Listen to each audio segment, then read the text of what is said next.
to the papers, a couple of things for our attention. Okay, here's the first one: the collation of some results from constituencies, including Dome Kwabenya, Ablekuma North, and Nsawema Dwejiri, were expected to continue yesterday. However, this didn't occur.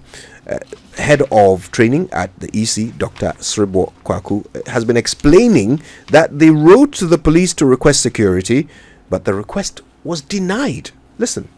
The other day I was saying that now no part of the collation process is safe because they can come in at any time. The commission had wanted to even today to have a look at all these and see if we can recollate. We wrote to the IGP. They have written back to us that they cannot assure of the safety of them.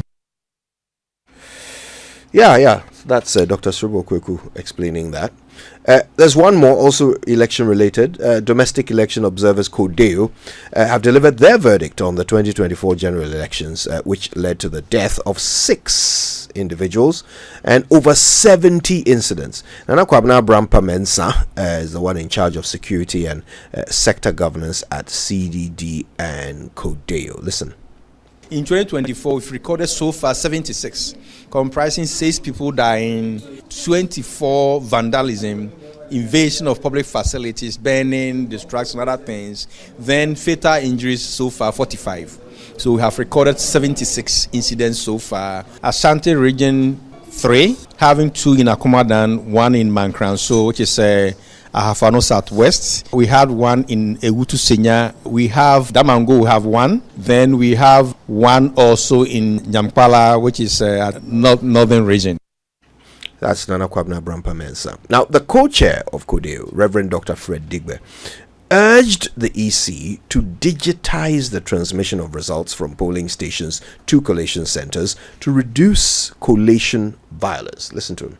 Why should we go through all these harrowing things, intimidation, we will agree, we won't agree, leading to fire somewhere? It is unnecessary. I think there's too much emotion in this. Perhaps what it is calling for is a proper digitalization of our system. From the polling station, we send it straight to somewhere. Finish. We don't need all of these things. But maybe a bite on these 2 issues. Yeah, Kojo was saying, I don't know, did we dissolve the election task force? No, I'm not aware of it being dissolved. How will the EC write to the IGP for protection, essentially to provide security for election purposes, and then the police would say that we've denied your request? Where's the task force? How are they supposed to be operating? Do they need to write formally to the police to get them to give them security? There's something that doesn't add up for me. Yeah, the EC had indicated that some person had indicated earlier that in the while they were doing the recollation, the police at a point indicated that the police were withdrawn, and they said the EC had to write it to them again requesting the presence of the police, and that's why the EC may have, and that's why the EC did that. I would want to hear from the police, because I'd be surprised that the police, for no reason, would decide not to do this. So I want to hear from the reasons that the police has that they say they are not going to do this. I want to hear from them, and so I'll hold on with my comment for now. This came from Sribo Kwaku. Yes, I know that the IGP is listening, or if he's not listening, Dr. George Akufo-Dampare, somebody would tell him. So we are waiting for the police response. I want to understand why the police refused. I find it rather very strange because we have an election task force, and this is part of the duty of the force. Yeah, I mean, the elections are not over in Dome Kwabenya. They are not over in, what's the name of the other place? Then they are Dwejiri. In Sawama Dwejiri. The elections are not over in these remaining constituencies, right?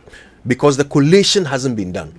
We don't yet know the winner. And that process is part of the election.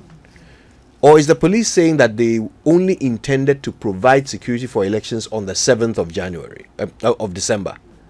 And that anything else beyond that, we would have to write to them? So if this had gone to a runoff, they would have withdrawn their services. That's what I want to understand. Yeah. The withdrawal. Okay. I mean, yes, we would like an explanation for why they've refused the letter, but why the withdrawal in the first place? Yeah. That is also of interest to me. Sure.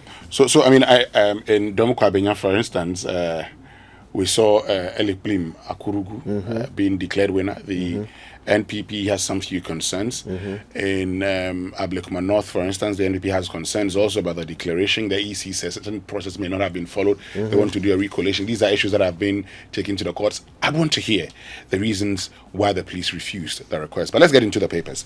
But also, there's a bit about, transmission of results. And I have said that, technically speaking, the Electoral Commission declared John Mahama winner of the 2024 elections when all the polling stations or when all the regional collation centers did not have the full constituency results. It tells you that whole regional collation center is unnecessary. Oh, that one day, I'm sure the Electoral Commission... Two, they didn't listen before, but now they know. The evidence is there. There's also the conversation about transmission of results. That in today's Ghana, we move to a collation center. Then at the collation center, we say that people have vandalized, people have actually burnt ballot boxes and torn, pink sheets. So there's a problem. In an era of digitalization.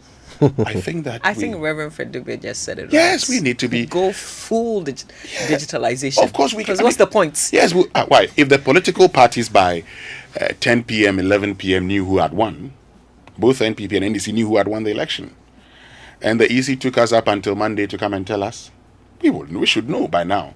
So we have to move on. Anyway, I was just thinking maybe the election task force, they were served with some court documents. Maybe they have refused. Yeah, maybe. So let's, and that's why I say it's important. Maybe they've been served with a court document. It's important they explain why. But the Daily Graphic says citizen petitions president to remove Chief Justice. You know about that. Experts divided over Mahama's anti-corruption committee, and GENS launches one-stop portal for staff data. President can now assent to, beg your pardon, anti-gay bill. Supreme Court dismisses 2 suits. So, sorry about that. That's it here. And it says that President Akufo-Addo can now go ahead to either assent to or decline to assent to the law on the Proper Human and Sexual Rights and Family Values Bill, popularly known as anti-gay bill. This is because the Supreme Court yesterday dismissed 2 suits challenging the constitutionality of the process used by Parliament in, passing. Now, in a unanimous decision, the 7-member panel held that the 2 suits failed to properly invoke the jurisdiction of the court to interpret and enforce the Constitution. It was the view of the court that the bill was still in the process of being enacted into law, and therefore it was premature for its constitutionality or otherwise to be determined. This is a quote here. We come to the unanimous decision that the plaintiff's writ does not properly invoke the exclusive jurisdiction of this court. We are of the view that the subject of the litigation being a bill still undergoing the process of becoming law in accordance with the provisions set out by the Constitution, it will be premature for this court to exercise its interpretive and enforcement jurisdiction to intervene. In fact, that's why it's still called a bill, isn't it? Yeah. It's actually an act now. No, it's except not. That hold on. Except that it is not law, and I'll explain. So in Parliament, when it goes through a 3rd reading, so there's a first reading where it is now referred to a committee. And the committee would come for the 2nd reading where they will present the principles of the bill. Then the bill goes through what you call a consideration stage. At the end of the consideration stage, when it is now going through the 3rd reading, you hear the table office saying an act. It no longer is mentioned as a bill. They say an act of Parliament. So an act, so and so. But when the president assents to it, then it becomes law. Well, but for Parliament, once they're done with it, it's an act of Parliament. For me, it is the end of the process which would see the president assent to it. That's when it passes into law. Yeah. And that's why the Supreme Court says that it is not complete. This is not a complete process yet. Yeah. So we can't make a decision on it. We can't, pronounce it as unconstitutional. But I know that critics, have asked, so why did it take the Supreme Court this long, yes. to arrive at this decision? Well, Anyway. I mean, I suspect that they just didn't sit to deliberate on it until now. Let me just do this. However, quickly, sorry, just one last thing. Yeah, sure.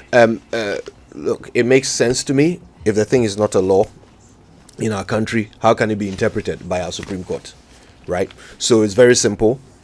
If really the issue is the president's next step, he should just go ahead and take that next step. He sent it back to Parliament, didn't Yes, he? yes. Well, now he has to. So Parliament will have to address take it back. No, but Professor Amate launches autobiography, and the Vice Chancellor, outgoing Vice Chancellor of the University of Professional Studies, Accra, Professor Abednego Fehin Oku Amate, has launched his autobiography titled Fehin, All is Well, Living a Life Guided by Grace and Goodness. Oh. Yes, and he's done very well for the University of Professional Studies, Accra. Yeah. I was there on Tuesday when the book was launched, and he sends his regards to all of you. He says he was watching all of you during the 2024 elections coverage, thank you. and he says you did a good job. Gifty Afenyidazitu was here and says congratulations to all of you.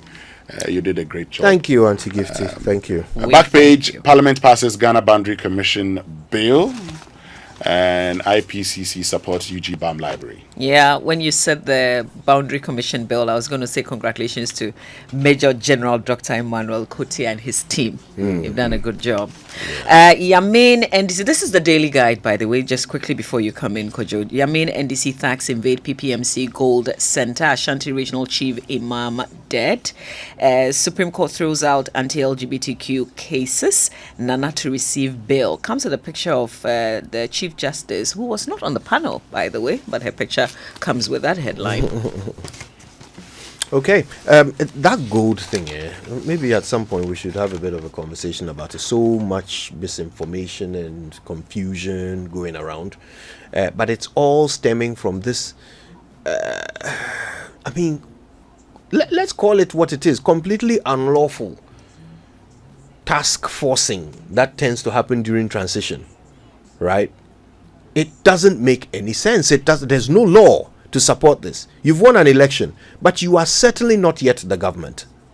So where are you drawing the authority from to be forming task forces and going around doing vigilante things? And now you are at our airports